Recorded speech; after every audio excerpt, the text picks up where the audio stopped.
জয় শ্রীহরি শ্রী বিষ্ণু নারায়ণ। সকলকে অনেক অনেক শুভেচ্ছা। আজকে যে বিষয়টা বলবো, বিষয়টা হচ্ছে মাঘ মাসের অমাবস্যা কবে, কখন, এই দিন আপনারা কি করবেন কি করবেন না, কি করলে শুভ হবে, আপনাদের জীবনে আয় উন্নতি বাড়বে, আপনারা সম্পদের অধিকারী হতে পারবেন। আজকে অনেক কিছু থাকছে এই পর্বে, সঙ্গে থাকুন। তার সঙ্গে আমি বলে দেব অমাবস্যার সময়, কখন নিশি পালন, সবটাই বলে দেব।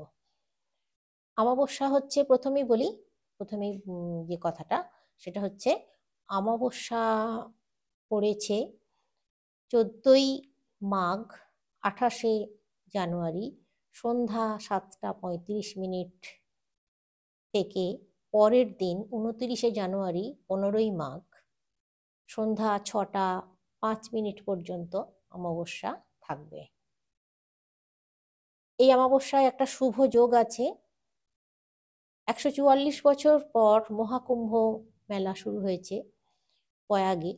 এই মহাকুম্ভ স্নান, শাহী স্নান এই দিনে করা শুভ একটা দিন। এই দিন মৌনী অমাবস্যা, এই অমাবস্যাটার নাম হচ্ছে মৌনী অমাবস্যা।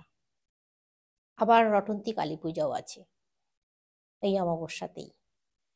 যোগে যোগ, এই দিন নিজেকে শুদ্ধ করার দিন, আধ্যাত্মিক তপস্যা করার দিন এই দিন।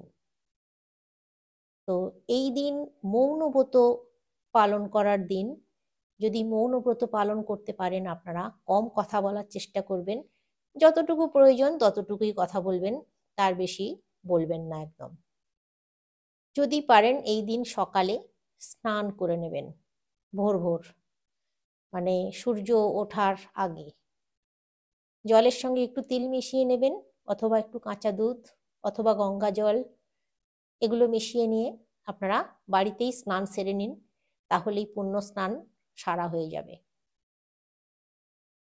আপনারা পুণ্য ফল লাভ করতে পারবেন। এরপর যে প্রসঙ্গটা, যে কথাটা বলবো, এদিন কি করবেন কি করবেন না। এই দিন আপনারা, প্রথমেই বলি যেটা করবেন না, বেলা পর্যন্ত শুয়ে থাকবেন না। সূর্য ওঠার আগে অবশ্যই উঠে পড়বেন।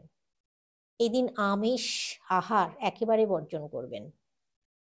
আর এই দিনটা, এই অমাবস্যার দিনটা খুব, যেহেতু ভালো দিন, খুব শুভ দিন, এই দিন আপনারা পারলে অমাবস্যার পালনীটাও করতে পারেন। অনেকে যারা অমাবস্যা করেন তারা তো করবেনই, যারা করেন না তারাও কিন্তু এই দিনটা মানতে পারেন। ফ্যামিলির, মানে প্রতি ফ্যামিলির অন্তত একজনও যদি উপোসটা করতে পারে, তাহলে খুব, সংসারের পক্ষে খুব মঙ্গল হবে। আর যে কথাটা বলছিলাম, কি করবেন, এই দিন অবশ্যই একটা কাজ করবেন, খুব ভালো হবে। তাহলে আপনাদের জীবনে, আপনাদের জীবনে সৌভাগ্য আসবে। ওই যে বললাম, আপনারা অর্থনৈতিক কষ্ট পাবেন না, অর্থ রোজগার করতে পারবেন। একটা উপায়ের কথা বলবো। উপায়টা হচ্ছে, আপনারা এই দিন সকাল সকাল স্নান সেরে অশ্বত্থ গাছের কাছে গিয়ে, অশ্বত্থ গাছের গোড়ায় একটু দুধ দেবেন, একটু ফল মিষ্টি নিয়ে যাবেন, অশ্বত্থ গাছের গোড়ায় দেবেন। বাকি সেইটা প্রসাদ হয়ে গেল, ওই প্রসাদ আপনারা গ্রহণ করতে পারবেন।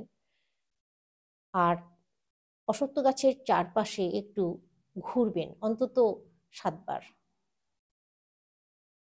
যদি পারেন কোনো দরিদ্রকে, কোনো ভিখারিকে আপনারা কিছু দান করতে পারেন। যা কিছু আপনার যা সামর্থ্যের মধ্যে কুলাবে, আপনি দান করতে পারেন। এই দিন এইটা করলে মা কালীর আশীর্বাদ পাওয়া যাবে। অশ্বত্থ গাছে জানেন তো সমস্ত দেবীর বাস। তাই আমি বলছি, অশ্বত্থ গাছের পুজো করুন। যদি মন্দিরে যাওয়া সম্ভব হয়, কোনো কালী মন্দিরে যাওয়া সম্ভব হয়, অবশ্যই কালী মন্দিরে গিয়েও আপনারা পুজো দিয়ে আসতে পারেন মায়ের নামে। অবশ্যই লাল জবা ফুল নিয়ে যাবেন, মায়ের প্রিয় ফুল, মায়ের পায়ে দেওয়ার চেষ্টা করবেন। আর যখন পুজো দিতে যাবেন আপনারা, পুজো দেওয়ার সময়টা আমি বলছি, আপনারা 29 তারিখ, 29শে জানুয়ারি এই দিন যাবেন। কারণ যেহেতু আগের দিন রাত্রে পড়ছে, পরের দিন আপনারা যাবেন। আর পরের দিনই যারা অমাবস্যা পালন করবেন তারা পরের দিনটাই পালন করবেন। প্রথম দিন থেকে ছাড়া পড়া যারা করবেন তারা প্রথম দিনের ওই 7টা থেকে, তাহলে 7টার আগে যা খাবার খেয়ে নিতে হবে, 7টার পরে কিন্তু আর কোনো রকম ভাত মুড়ি অন্ন গ্রহণ করা চলবে না পরের দিন 6টা 5 মিনিট পর্যন্ত। তারা যারা ছাড়া পড়া করবেন তারা এটা করবেন। আর যারা নিশি পালনই করবেন তারা ওই 14ই মাঘ মানে 28শে জানুয়ারির দিনটা তাদেরকে পালন করতে হবে। যারা অমাবস্যাটা করবেন তারা 29শে জানুয়ারি ওই দিনটা পালন করবেন। আর ওই দিনই মায়ের কাছে পুজো দিয়ে আসবেন, করলে ভালো হবে। যে খাবার খাবেন না সেই খাবারগুলোর কথা আমি বলে দিচ্ছি। যেমন আগেই বলেছি, আমিষ আহার করা যাবে না একেবারেই। তার সঙ্গে আপনারা এই দিন সবজির মধ্যেও কিন্তু কিছু জিনিস খাবেন না। সেই জিনিসগুলো হচ্ছে শিম, বেগুন, মূলো, এগুলো কিন্তু খাবেন না। তারপরে যেহেতু আমিষ, তো পেঁয়াজ আমিষের মধ্যেই পড়ে, পেঁয়াজও কিন্তু খাওয়া চলবে না। এগুলো আপনারা মেনে চলবেন। বাঁধাকপি, পেঁপে, কুমড়ো, আলু, মিষ্টি আলু এসব খেতে পারবেন। আর যে কথাটা বলছিলাম, আপনারা যদি ডালিয়ার খিচুড়ি, যারা অমাবস্যা পালনটা করবেন তারা ডালিয়ার খিচুড়ি রান্না করে খেতে পারেন। ডালিয়ার খিচুড়ি অথবা সাবুর খিচুড়ি রান্না করতে পারেন, রান্না করে খাবেন।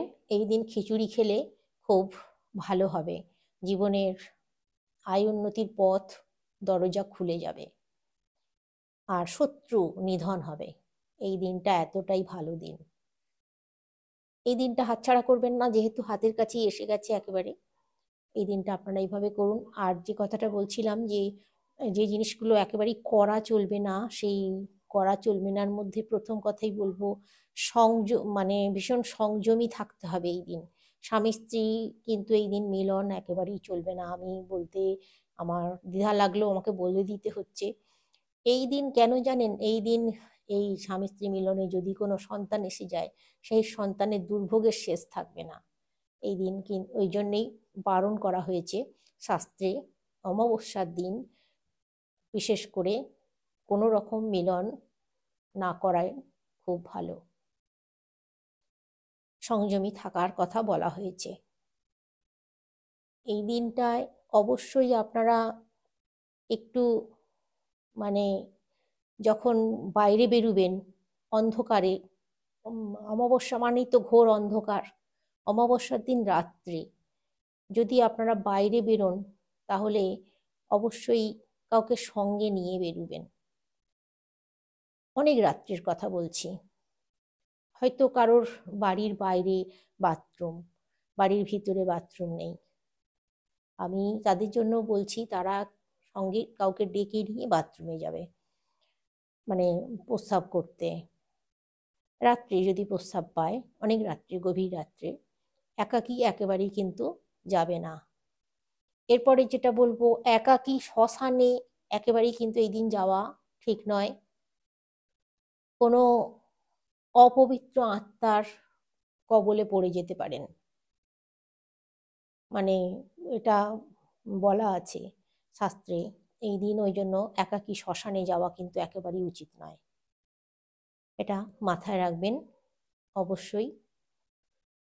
আর যে কথাটা, আরেকটা কথা আমি বলবো, আপনারা এই দিন স্নান করবেন, যখন স্নান সারার পর অবশ্যই সূর্য দেবতাকে প্রণাম করবেন আর জল অর্ঘ্য দেবেন, জলের অর্ঘ্য দেবেন, জল অর্পণ করবেন। আপনারা আপনাদের বাড়িতে যদি স্নান সেরে সূর্য দেবতাকে জল অর্পণ করতে চান, তাহলে সূর্য ঠিক উঠছে এরকম অবস্থায়, সূর্য রশ্মিটা পড়ছে সেরকম অবস্থায় জলটা দেবেন। আর যেই যেই স্থানে জল দেবেন সেই স্থানটা কিন্তু মাড়াবেন না যেন ভুলেও পা দিয়ে। আর একটু খেয়াল রাখবেন কেউ যেন সেই স্থানটা না মাড়িয়ে দেয়। জলের সঙ্গে আপনারা ফুল দিতে পারেন, ফুল দিয়ে অর্পণ করতে পারেন জল।